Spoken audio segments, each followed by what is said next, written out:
Hello मित्रों, हम अपने पिछले कई वीडियो से महाराजा अग्रसेन के विषय में चर्चा करते आ रहे हैं। यदि आपने हमारा लिंक सब्सक्राइब नहीं किया हो तो सब्सक्राइब कर लें और बेल आइकन भी दबा दें, जिससे हमारे अगले वीडियो आप तक पहुंचते रहें। मित्रों, हमने महाराजा अग्रसेन के जिस चरित्र को, जिन संदेशों को वर्णित किया है, वह जय भारत के भविष्य पर्व के अंतर्गत वर्णित है।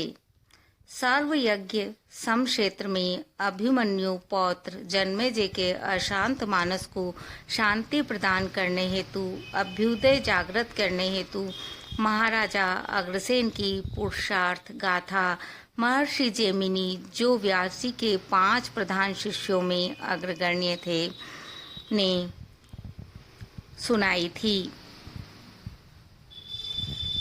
मित्रों,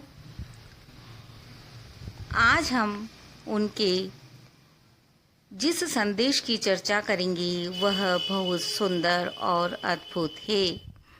यदि आप हमारे पिछले वीडियो से जुड़ना चाहते हैं और महाराजा के समग्र संदेशों की चर्चा को आत्मसात करना चाहते हैं, तो मित्रों, महाराजा अग्रसेन के संदेश 1, 2, 3, 4 इस तरह 19 वीडियो हमारे अभी तक हो चुके हैं। आप नंबर डालकर सर्च कर सकते हैं। आज हम जिस विषय की चर्चा कर रहे हैं वह है 2 संस्कृतियों के समन्वय स्वरूप महाराजा अग्रसेन और नाग कन्या माधवी जी के विवाह का अद्भुत प्रसंग। मित्रों, अनेक बाधाओं के बाद अंततः महाराजा अग्रसेन एवं माधवी का विवाह तय होता है, जो न केवल 2 संस्कृतियों के समन्वय को दर्शाता है, वरन नारी भोग की वस्तु नहीं, सहधर्मिणी है। अतः एक पत्नी व्रत ही श्रेष्ठता को वाणी देता है। महीधर महर्षि गर्ग को कहते हैं, नरश्रेष्ठ, आप मध्य दिवस के अंतिम चरण में इन महात्माओं के साथ हमारे भवन में पधारकर विवाह के पुनीत शुभ कार्य को संपन्न करें। इस तरह से मध्य दिवस के अंतिम चरण में विवाह का मुहूर्त निश्चित किया जाता है। और मित्रों, हम अब उस दृश्य को देखते हैं कि बारात किस तरह से रवाना होती है। जब विवाह यात्रा अर्थात बारात रवाना होती है तो देखने में अत्यंत मनोहारी, सुंदर ध्वजा, छत्र और पताकाओं से युक्त, स्वर्ण और मोतियों से जड़ित एक विशाल एवं दर्शनीय रथ जोता जाता है। विवाह के लिए मंगल यात्रा हेतु जब श्री अग्रसेन उस दिव्य रथ पर आरूढ़ हुए तो मंगल सूचक ऋषिगण उनके दाहिनी ओर थे तथा बारात में आए हुए शेष सभी लोग उनके पीछे पीछे मंगल गान करते हुए चलने लगे। श्री अग्रसेन जी के दोनों पार्श्वों में व्यंजन ढुलाए जा रहे थे। सिर पर छत्र तना था। रथ पर ऊंचा सूर्य अंकित ध्वज फहरा रहा था। अद्भुत शोभा से व्याप्त अग्रसेन जी की तेजस्विता के समक्ष नाग कन्याओं को उनकी ओर सतत देखना भी अत्यंत कठिन प्रतीत हो रहा था।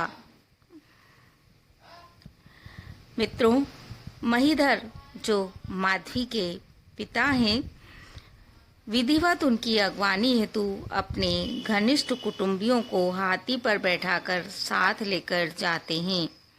दोनों पक्षों के मिलन को वाणी देते हुए जैमिनी जी के शब्द हैं, जब वर और कन्या दोनों पक्ष वाले वे नाग और नर 2 भिन्न भिन्न संस्कृतियों के वाहक एक द्वार पर आकर मिले तो ऐसा लगने लगा जैसे बांध के टूट जाने पर अलग अलग नदियों की 2 धाराएं आकर परस्पर मिल गई हों।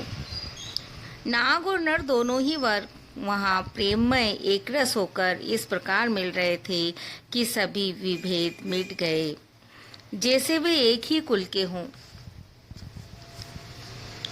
वधू रूप में माधवी जी कैसी लग रही थी, अब जरा इसका दृश्य हम देखते हैं। माधवी जी की शोभा अद्भुत थी। वस्त्र आभूषणों से अलंकृत अत्यंत शोभित माधवी परिवार की स्त्रियों से घिरी वहां लग्न मंडप में उपस्थित हुई। अब देखते हैं लग्न मंडप कैसा है। लग्न मंडप भी बड़ा अनुपम है।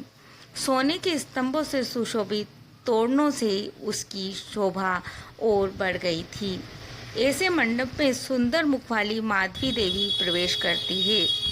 स्वयंवरा नाग कन्या माधवी श्री अग्रसेन के ऊंचे कंधों के मध्य शोभित गले में परम सुंदर फूलों का हार डालकर उनका पति रूप में वर्ण करती है। मित्रों, इस पर नागराज द्वारा क्या प्रस्ताव रखा जाता है और अग्रसेन उसका क्या प्रत्युत्तर देते हैं, यह सामयिक संदर्भों में भी बहुत महत्वपूर्ण है। हम वह दृश्य भी देखते हैं। नागराज द्वारा अपनी अन्य कन्याओं से भी विवाह करने का अग्रसेन से प्रस्ताव किया जाता है। तो अग्रसेन आर्ष धर्म के अनुसार एक पत्नी व्रत की बात कहते हैं। साथ ही पत्नी की अन्य बहनें धर्म की दृष्टि से मेरे लिए भी बहनें ही हैं, ऐसा कहते हैं। इतना ही क्यों, इसे लोक तथा लोकहित दोनों के विरुद्ध बताते हैं। महाराजा अग्रसेन जीवन में पत्नी की स्थिति को स्पष्ट करते हुए कहते हैं, पत्नी पति का आधा अंग होती है। यह श्रुति का स्पष्ट वचन है। वह धर्म सहित प्रजा, शरीर, लोक जीवन, धन, स्वर्ग, ऋषि तथा पितरों आदि इन सब की रक्षा करती है।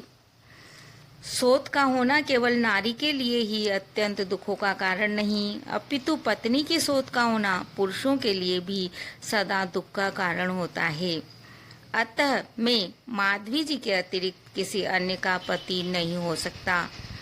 इस प्रकार अपना स्पष्ट निर्णायक मत अभिव्यक्त करते हुए अग्रसेन ने नाग कन्या माधवी जी के आभूषण युक्त कोमल हाथ अपने हाथ में ले लिए। तदंतर मित्रों, किस तरह उन्होंने भावर ली, इसका भी हम दृश्य देखते हैं। विशाल नेत्रों वाली उन नागसुता माधवी जी ने लजाते हुए अग्रसेन जी के उत्तरीय का छोर अपने हाथ में थाम लिया। फिर वे दोनों पति पत्नी, जिनके शरीर कुमकुम से चर्चित थे, ने अपनी अंजलि बांधकर यज्ञ वेदी के निकट आए। वहां उन दोनों ने घी की आहुति से भली भांति तृप्त किए गए अग्निदेव की परिक्रमा की। फिर वे दोनों 7 पग साथ साथ चले। इस प्रकार विवाह संपन्न होने पर शैवों और वैष्णवों के मन हर्ष से खिल उठे। मित्रों, यह था महाराजा अग्रसेन और नाग कन्या माधवी देवी, जो दोनों ही व्यक्ति दो अलग अलग कुलों से संबंधित होकर किस तरह से शैवों और वैष्णवों में एकात्म स्थापित हुआ, उसका अद्भुत वर्णन। आपको हमारा यह वीडियो पसंद आया हो तो आप लाइक अवश्य कीजिएगा।